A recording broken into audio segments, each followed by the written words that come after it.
উনি যেটা আমাদের আশ্বস্ত করেছে, ওনাকে আমরা ব্যাপারটা মানে অবহিত করেছি যে এখানে এগুলো অসঙ্গতি। উনি বলেছে যে এগুলো তারা ব্যবস্থা নেবে। না না না, আমাদের জরিমানা করার কোনো নিয়ম বিধান নাই। তবে এখানে আপনার দালাল বা এই টাইপের কোনো কিছু কেউ ধরা পড়লে পারে আইনগত ব্যবস্থা নেওয়ার সুযোগ আছে। না, যেটা আমরা রুগীদের ওয়ার্ডে গেছি, তাদের সঙ্গে কথা বলেছি। হ্যাঁ হ্যাঁ, আর যেসব খাদ্যপণ্য যেগুলো ব্যবহার করে ওখানে, যেমন এটা পচা, এই যে এখনই দেখেন অবস্থা। হ্যাঁ, এগুলো আমরা প্রত্যেকটা কিন্তু পয়েন্টে পয়েন্টে দেখেছি এবং আপনাদের সামনে তুলে ধরেছি যে আমরা ওখানে যা পেয়েছি এই ফাইন্ডিংস। প্লাস্টার রুমে ওখানে যেটা আমরা দেখেছি, ওখানে প্লাস্টার রুমে গিয়ে ওখানে দেখা গেছে যে ওখানে দুটো ছেলে আছে, একজন নাম সবুজ, একজন নাম হচ্ছে মুসাব্বির। তারা কেউই এই হাসপাতালের আউটসোর্সিং বা অন্যভাবে নিযুক্ত কোনো কর্মচারী না। ওখানে একজন ব্যক্তি আছে যিনি ওখানেও দায়িত্ব পালন করেন, আবার ইমার্জেন্সি ওয়ার্ডেও দায়িত্ব পালন করেন। পরে ওনাকে জিজ্ঞাসা করা হলো, সুভাষ সাহেবের সঙ্গে কথা বলা হয়েছে। ওনারা বলেছেন যে না, ওনারা আমাদের নিযুক্ত কোনো কর্মচারী না। হ্যাঁ, ওনাদেরকে জাস্ট কাজ চালানোর জন্য রাখা হয়েছে।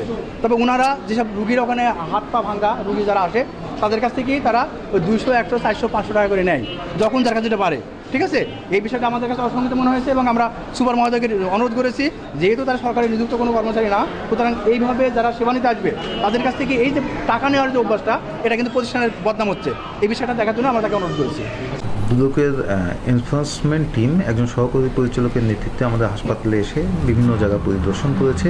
প্রথমে ওই প্লাস্টার রুমে তারা গিয়েছিল, ওখানে যে তারা সেখানে কিছু অসামঞ্জস্য কথা গুছুরীভূত করেছে, যেখানে স্বেচ্ছাসেবী সহ আরও কয়েকজন কাজ করছিল। এটা নিয়ে তারা একটু নজরদারি করার কথা বলা হয়েছে।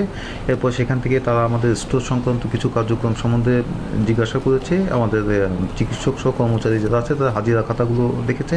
এর মধ্যে 2 চিকিৎসক যারা উপস্থিত থাকা অবস্থাও হাজিরা দেয়নি, তাদের কয়েকজনের সাথে একটু আলাপ আলোচনা করেছে। তারা করে এই বিষয়গুলো দিকে নজরদারি অথবা সতর্ক হওয়ার জন্য যারা এটা করেছে তাদেরও বলেছে, প্রতিষ্ঠান আমার সাথেও এই বিষয়ে আলাপ হয়েছে।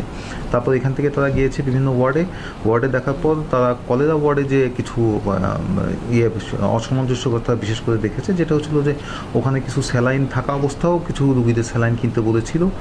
সেই বিষয়টা একটু এনকোয়ারি করে দেখতে বলা হয়েছে যে কেন ওই স্যালাইন স্টকে থাকা অবস্থাও ওই স্যালাইনটা কিছু রুগীকে কিছু স্যালাইন কিনতে দেওয়া হলো সেটা।